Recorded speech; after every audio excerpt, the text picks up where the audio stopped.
Hello and welcome to another episode of Come Sit Down, Let's Talk.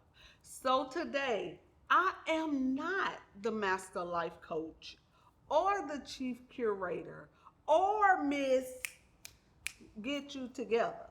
So we're going to do a series of 4 episodes, and one of the topics we'll be covering in the episodes is transition.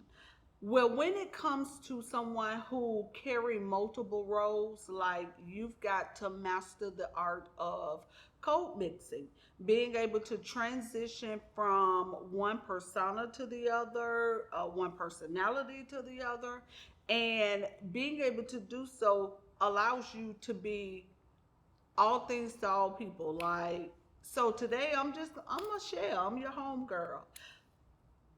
A lot of times I'm not in settings where I can just be Mechelle. So I just want to give y'all some insight on who your girl is. Let me see. I'm 48 years of age.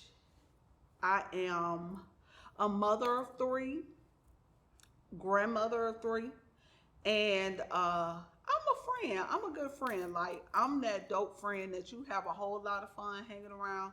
A lot of times people only get to see me in a business setting, but I am a barrel of fun. Like, I like to crack jokes. I like to play pranks on people. I'm real interested outside of all the titles, outside of all the expectations, all the roles that I carry. So, over these the next 4 weeks, I'm going to be introducing you to other roles that I play. I will introduce you to Pastor Mechelle. Yes, I am a pastor. Also, I'm gonna do a segment with Coach Mechelle and Miss Get You Together because they are kind of interchangeable, but you have to know who you're dealing with to know who you're dealing with. And then I'm going to do one as my inner critic. I talk a lot about my inner critic because she is hilarious. Her name is Penelope, and she has some real surprises for you. So you want to watch all 4 weeks so that you will have a clear picture and clear understanding about who I am and what all I do. So, Mechelle the girl, I'm from Grand Park in Jacksonville, Florida. Grand Park is the hood. And it was a very different experience. As a matter of fact, I was riding through the neighborhood on Friday, and I passed by the house where my old bus stop was. I passed by the house I grew up in, and it looks nothing like it did when I lived there. The house used to be pink, and it sat right on the corner, so it was this bright pink house, like Pepto Bismol pink, that sat on the corner. My dad created a game room in our house, and it became a safe space for those in our neighborhood. Kids will be able to come over, they will be able to play games. He employed some of the guys in the neighborhood. He really created a space where kids could just come and be kids. Kids could just come and hang out. And I credit my entrepreneurial spirit to my dad. As long as I've known, well, for the majority of my life, I've known him to be a businessman. He retired from being a over the road truck driver, and then he started driving charter buses, retired from that, and then in the process of those, like, my dad owned a store, my dad owned a flower shop, my dad, he did pump and wells, he also did sprinkler systems, he laid sod. So my dad was a serial entrepreneur, and that's where I get it from. Like, I watched him create businesses and generate income so that he could provide for his family, and it was such a delight and a joy to watch him. And I also helped him a whole lot because my dad had a third grade education. He couldn't read and write, but he was such a smart man. He was such a diligent man, and he was faithful to whatever it was that he was doing. So I learned to be the serial entrepreneur from my dad. I grew up doing it. I remember when he was driving trucks and we would be on the road, like I would be the one who would have to write and log his logbook because he couldn't write. So he taught me a lot about business, but I think more so he taught me a lot about loving people. Like, regardless to who you are, what you've done, where you come from, like you love people right where they are. And there's some good in everybody. And that was one of the things my dad really showed me, not even told me, but he showed me. Also, like, the cliche when it said giving a man the shirt off your back, that was my dad. Like, he would give you everything he had. And I'm grateful to have watched him serve people because it gave me a picture image of what servanthood looks like. Also, my dad, he was the deacon of at the church, head trustee. So I watched him be a church worker. So coming up in church, that was all we knew was church. I remember this one time. I was sick because as a child I struggled with gallbladders and gallbladder stones, and it was bad at times.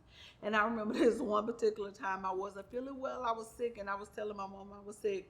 She told me, "Get dressed, because the best place to die is in the house of the Lord."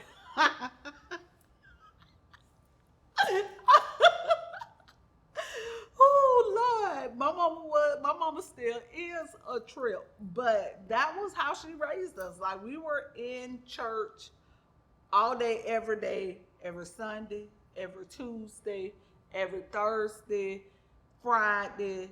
Yeah, I grew up in church. I graduated from Paxton Senior High School, where I was a lot of things. Like, I've always been that person who just did a whole lot. Like, I created things in school. I was junior class president, coordinated our the junior and senior prom for that year. I was head of the pep club. I created and started a pep club.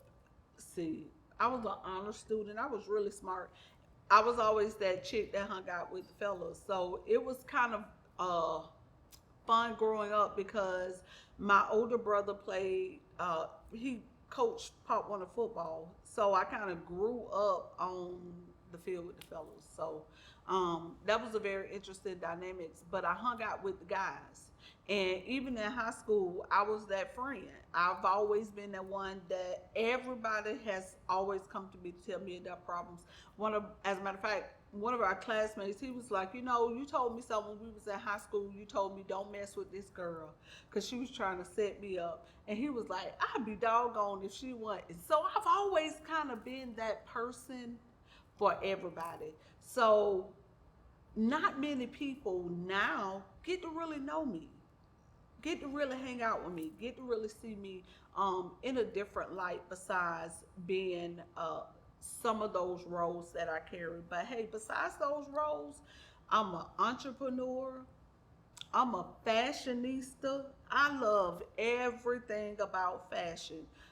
Even my shirt says it says fashion. My whole outfit says fashion. So for years I've been tagging my pictures when fashion is your passion, it just happened.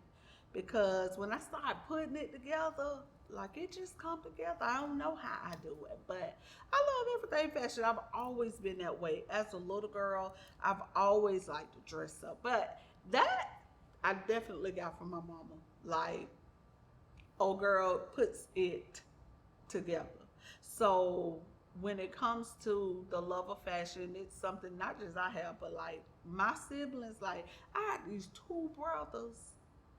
Them jokers be cleaner than the state board of health.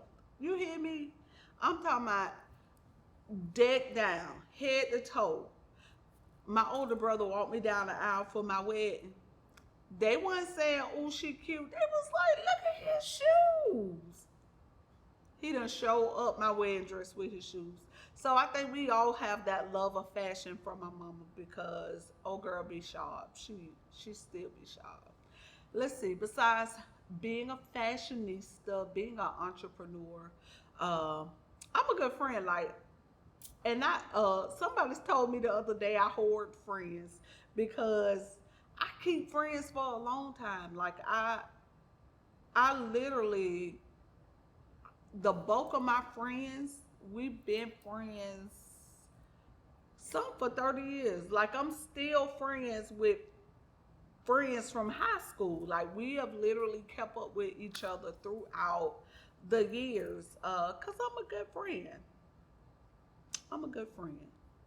Now there was a time I didn't know how to be a friend, and my friend checked me to help me know you ain't no good friend because you don't be listening, you don't be paying attention, you be preoccupied. And I was like, you know what? She might be right. So they did help me to become a better friend, to be present for people who I say that I'm their friend. Yeah, absolutely. Now, family, I am the 15th child to my parents. Yep. When my mom married my dad, she had 7 kids, he had 7 kids. I'm the only child that they had together. And I made the eighth child to both of them. So my siblings call me number eight. Yep. Yep. Call me number eight. And I'm okay with it. It's an interesting dynamics because I'm a only child with 14 siblings. Yeah. But between me and my closest sibling is like 9 years. So I was home by myself. So it really did feel like growing up as an only child, which is probably why I'm spoiled. I have embraced it. I acknowledge it. I'm spoiled. I know. But I'm okay with it. I'm definitely okay. But my siblings are interesting, to say the least, because we have such an interesting dynamics. One of the things I was sharing with one of my mentees is that in growing up, I never felt like I fit in anywhere. Even growing up, I didn't. I don't ever feel like I fit in. Now, hindsight, I know and I understand it's because of who God created me to be. I wasn't supposed to fit in, but it was a struggle because nobody told me that it was okay to not fit in. Like I always wanted to be in the in crowd. I always wanted to be a part. But because of my uniqueness, I found myself alone some and never really feeling that I was good enough to fit in. But once I realized that I wasn't created to be in a box, I wasn't created to be tagged or labeled, child, that opened me up. I remember one of my clients, he used to call me extra for no reason at all. I now know that that extra is really my superpower. Like that's what makes me different. That's what attract people to me. Like it's 100 life coaches, 100 thousands of life coaches. Is a lot of people who mentor. But what makes me so different and unique is because I'm extra. I don't. I live in Extraville. That's where mentally I live. Like I don't know how to be anything else but extra, and I am okay with that. So if you're gonna be in my space, you're gonna have to learn to be okay with me being extra. When it comes to embracing it, I just be who I am. I love me. There was a time I didn't, but right now I am loving who I am. I am loving who I am becoming. Cause I'm Mechelle, mm-hmm, the fashionista, the wife. Oh, I got an amazing husband. I just love him so much. Listen, I left my eyeglasses and could not see. And my husband drove all the way to the location to bring me my eyeglasses. Now you know that's love. Hmm. I sure appreciate him. He is a really nice person, and he's loving. He's caring. He's kind. He never tries to dim my dopeness. He is okay with me being extra because he loves me. That's my man. Cedric Kennedy Sr. I love him. He's so sweet. He made me smile. Like, yeah, he made me smile. So,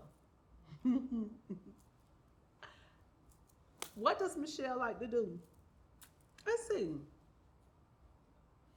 I like dressing up. I do.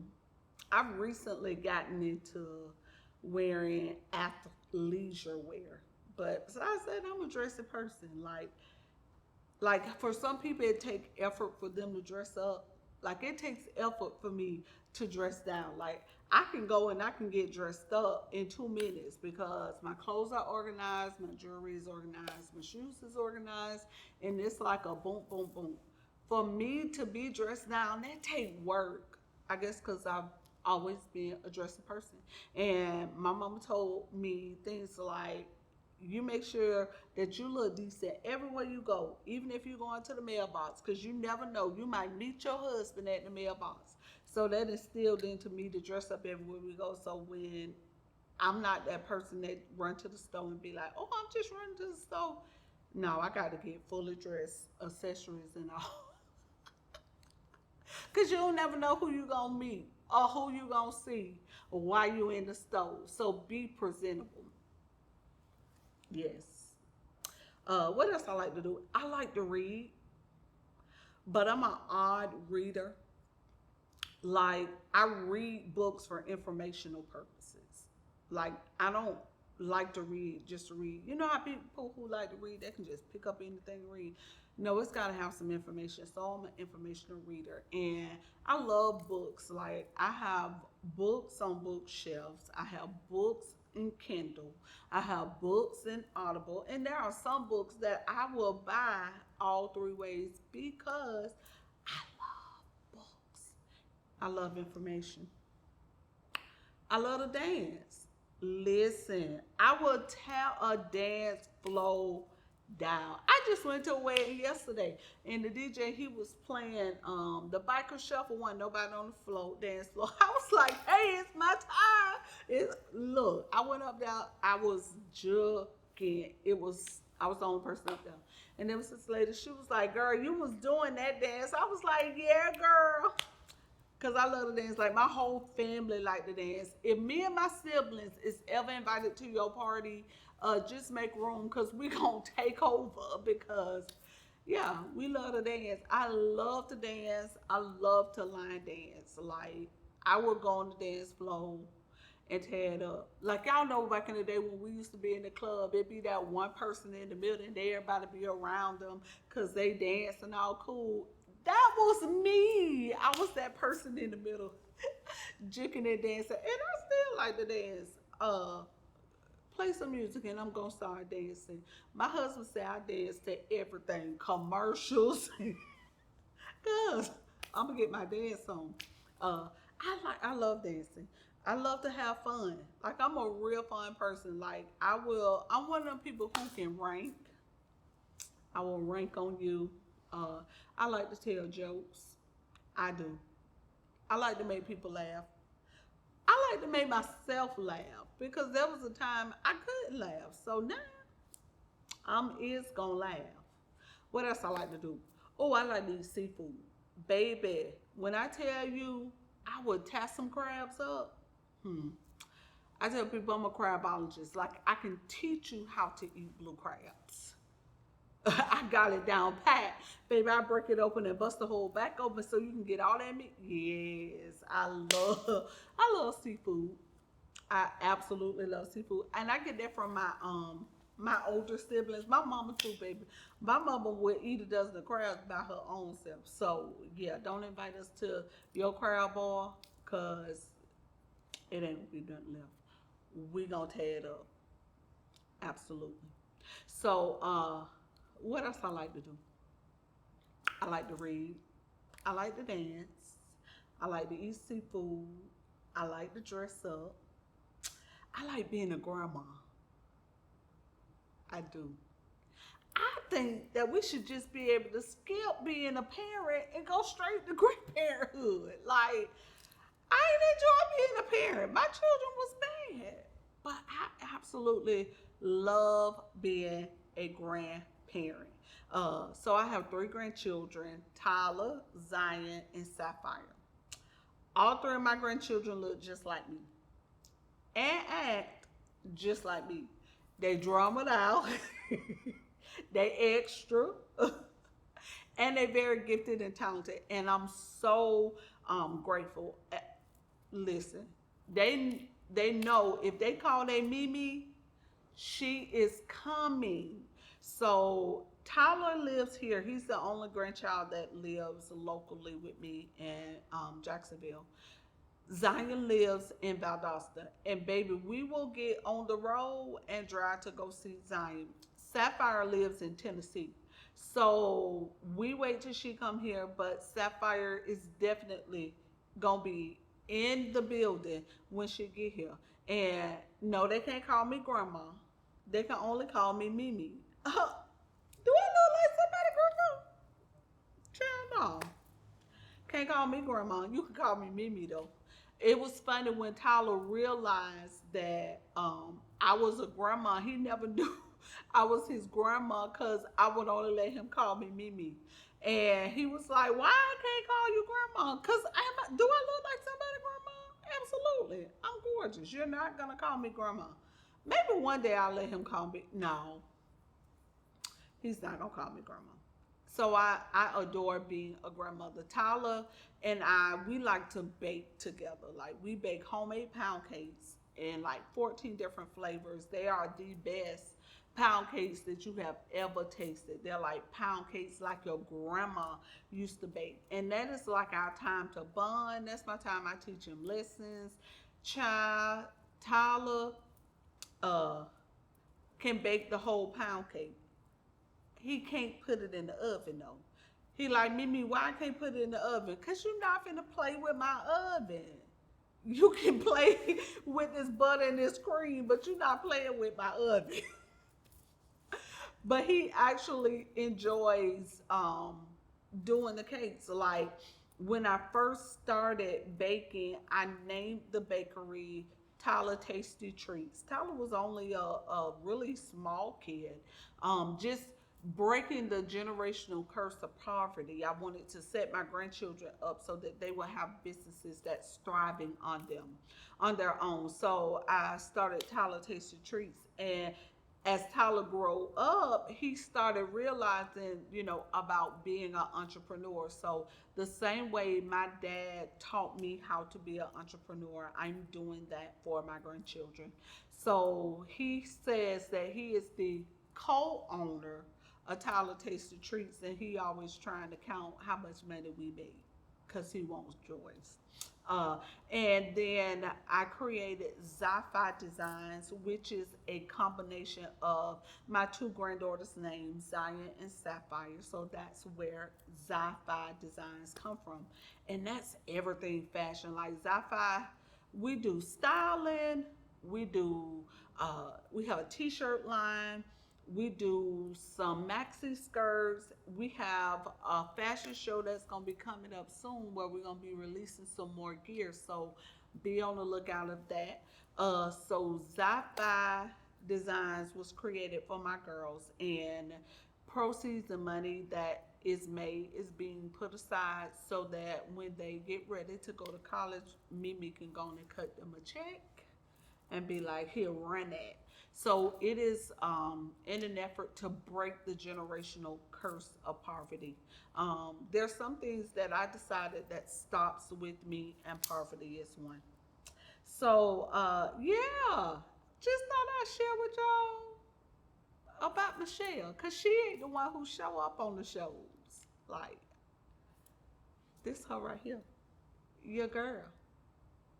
So again, I'm doing a four-part series. This is Series 1. Number 2 is Pastor Mechelle. Number 3 is Coach Mechelle and Miss Get You Together. And number 4 is your girl Petty Penelope. So you do not want to miss any of these episodes. So come back again next week, same time,